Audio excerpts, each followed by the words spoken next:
How to archive orders on Amazon.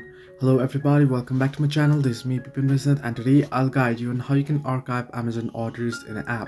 Now first things first, if you open up Amazon application, if you launch the application and if you head into your orders section or search here, you'll see that there is no any option to archive your orders. You won't find any option to archive your orders here. I'll just head into your orders and you can see there is no any option. Now how you can do it, unfortunately there is no any option on the application. However, what you can do is you can head into your browser.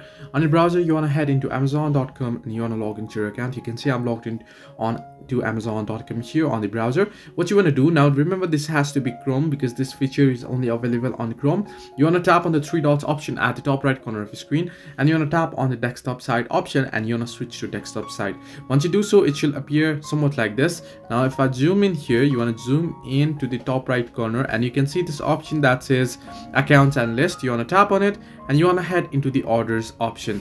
And once you do so, your orders will open up, and any orders that you have placed and you have there the history, you'll get the option to archive orders option right here. So basically I don't have any orders, so there's no any such option, but if you do have, you'll find that option right here on the screen. So what you need to know is there is no any option on the app. Instead you can do it on the browser on your phone. Hope this helped you. Do like and subscribe and not forget to leave a comment down below if you have any further issues.